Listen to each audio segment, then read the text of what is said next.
Assalamualaikum warahmatullahi wabarakatuh. Bapak Ibu sekalian, terima kasih atas kesediaan waktunya untuk mengikuti demonstrasi tentang budaya, bagaimana cara membentuk budaya positif yang telah kami pelajari dalam LMS guru penggerak, calon guru penggerak. Dalam kesempatan ini saya ingin menyampaikan beberapa konsep yang telah kami pelajari, yaitu konsep bagaimana cara membentuk budaya yang positif. Baik Bapak Ibu sekalian, budaya positif ya, budaya positif itu adalah budaya di mana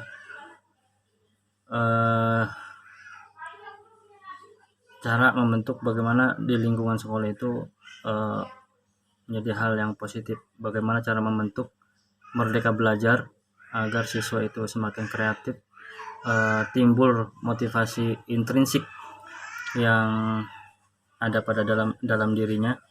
Kemudian bagaimana cara merubah hukuman menjadi keyakinan sehingga timbul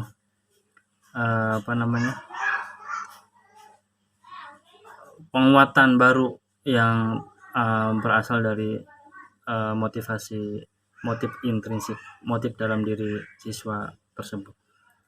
Kemudian kita juga akan membahas tentang 5 kebutuhan dasar manusia,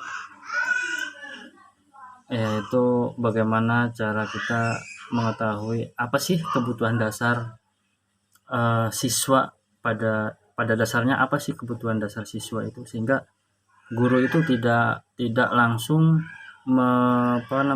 menghukum siswa semena-mena, tapi kita diwajibkan untuk mengetahui dulu sebetulnya apa sih kebutuhan dia sehingga dia melakukan hal-hal yang melanggar peraturan dan sebagainya. Kemudian kita juga nanti akan mempelajari 5 posisi kontrol, posisi mana saja, posisi apa saja sih yang kemungkinan terjadi pada pembelajaran. Kemudian posisi kontrol yang bagaimana yang paling efektif untuk menguatkan peserta didik. Nah, kemudian kita akan mempelajari segitiga restitusi, yaitu bagaimana cara menyelesaikan masalah agar siswa tersebut bisa kembali kepada kelasnya seperti semula dan bisa bagaimana cara menyelesaikan permasalahannya tersebut. Baik Bapak Ibu sekalian, dalam budaya positif itu ada perubahan paradigma, yaitu paradigma yang merubah dari stimulus respon menjadi teori kontrol. Banyak hal-hal yang perlu kita ubah, yaitu bagaimana cara merubah agar menghasilkan penguatan pada siswa. Misalkan ada miskonsepsi tentang bahwa guru itu boleh memaksa siswa untuk melakukan sesuatu, padahal menurut Gaussian itu bertentangan dengan teori kontrol dan sebagainya. Jadi walhasil dalam pelajaran ini kita akan harus bisa merubah paradigma dari stimulus respon menjadi teori kontrol. Tujuannya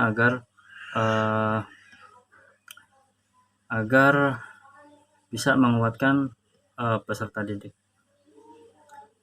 Kemudian juga kita ke pembahasan mengenai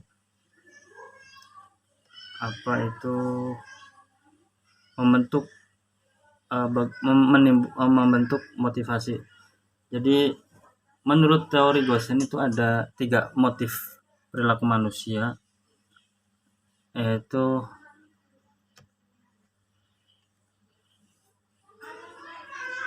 Menurut Dian Gosen dalam bukunya menyatakan bahwa ada 3 alasan. Ya, ada 3 motif manusia berperilaku. Pertama, untuk menghindari ketidaknyamanan. Nah, ini adalah tingkat terendah dari motivasi perilaku manusia. Biasanya orang yang motivasi perilakunya untuk menghindari hukuman atau ketidaknyamanan akan bertanya, apa yang akan terjadi apabila saya tidak melakukannya? Mereka sedang menghindari permasalahan yang mungkin muncul dan berpengaruh pada mereka secara fisik, psikologis, maupun tidak terpenuhinya kebutuhan mereka bila mereka tidak melakukan tindakan tersebut. Ini adalah motif paling rendah. Kemudian yang kedua, motif perilaku manusia itu untuk mendapatkan imbalan atau penghargaan dari orang lain. Ini lebih satu tingkat lebih atas ya daripada motivasi yang pertama, yaitu untuk mendapatkan imbalan. Yang ketiga, untuk menjadi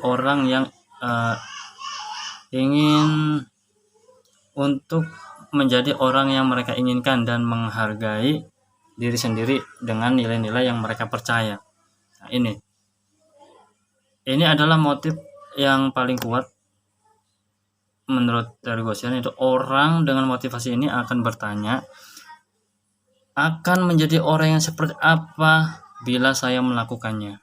Mereka melakukan sesuatu karena nilai-nilai yang mereka yang mereka yakini dan hargai, dan mereka melakukannya karena mereka ingin menjadi orang yang melakukan nilai-nilai yang mereka yakini tersebut. Ini adalah motivasi yang akan membuat seseorang memiliki disiplin positif, karena motivasi berperilakunya itu bersifat internal, bukan eksternal, bukan pemaksaan.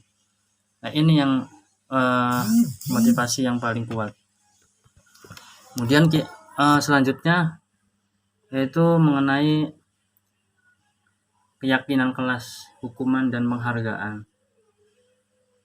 Jadi seorang dalam guru penggerak itu kita dipelajari bagaimana cara merubah peraturan, ya, merubah konsep peraturan menjadi keyakinan kelas.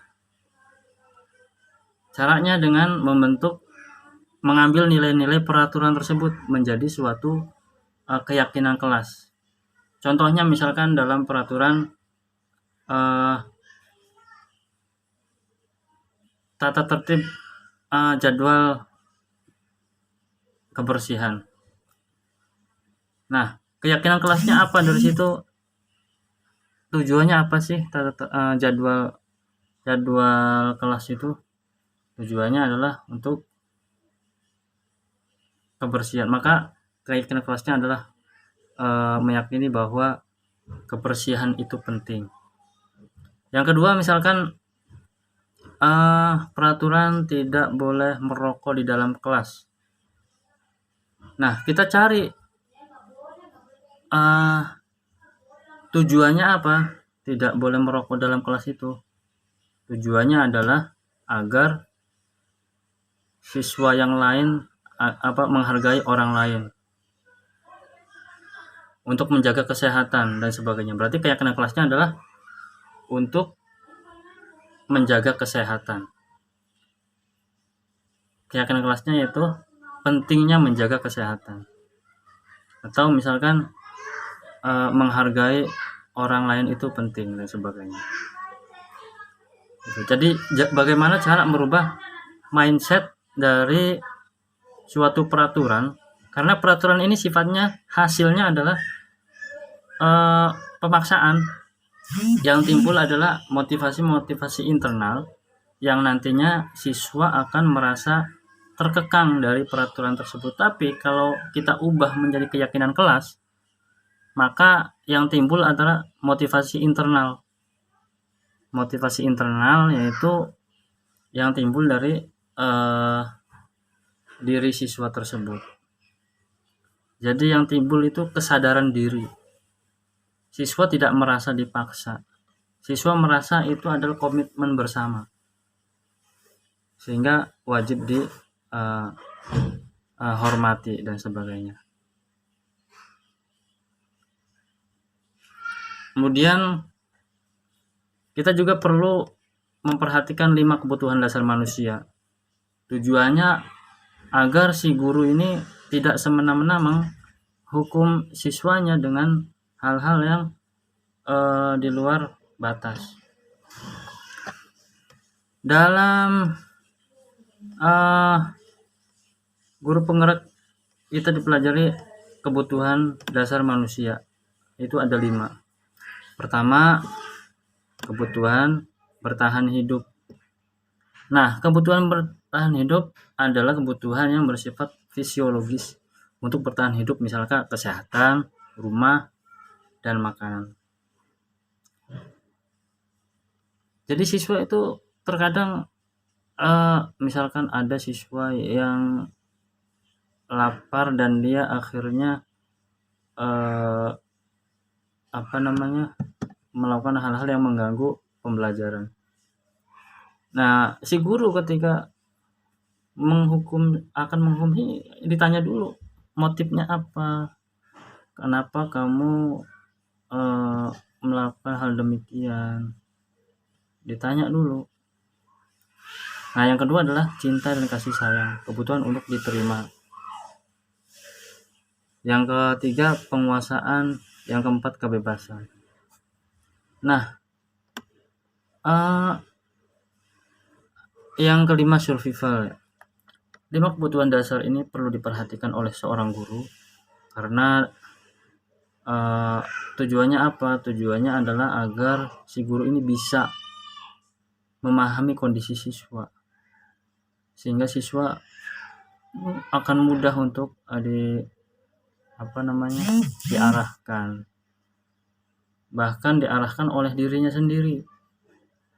Akan timbul kesadaran diri, akan timbul penguatan dan sebagainya. Kemudian yang terakhir itu segitiga restitusi.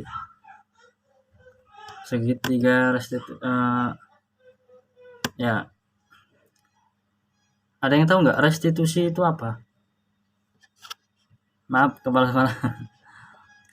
Ya, restitusi itu adalah proses menciptakan kondisi bagi si peserta didik untuk memperbaiki kesalahan mereka, sehingga mereka bisa kembali pada kelompok mereka dengan karakter yang lebih kuat.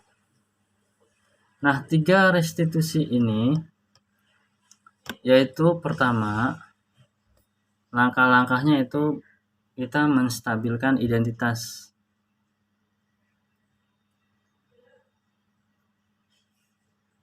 Yang kedua, validasi tindakan yang salah. Yang ketiga, menanyakan keyakinan. Ya. Langkah yang pertama itu menstabilkan identitas. Tujuannya adalah untuk mengubah identitas anak dari orang yang gagal karena melakukan kesalahan menjadi orang yang sukses. Anak yang sedang mencari perhatian adalah anak yang sedang mengalami kegagalan. Nah, dia mencoba untuk memenuhi kebutuhan dasarnya, namun ada benturan-benturan.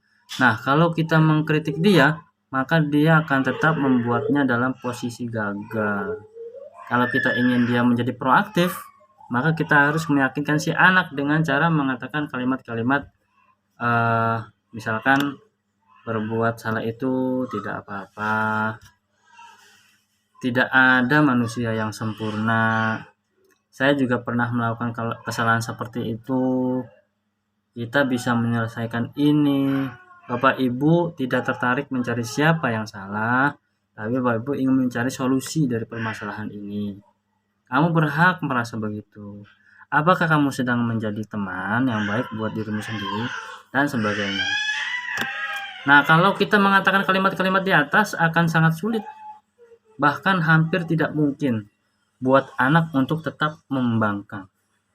Nah, para guru yang bertugas mengawasi anak-anak saat mereka bermain di halaman sekolah menyatakan bahwa bila mereka mengatakan kalimat tersebut, ya mungkin hanya butuh 30 detik saja bisa mengubah situasi yang sulit menjadi kooperatif.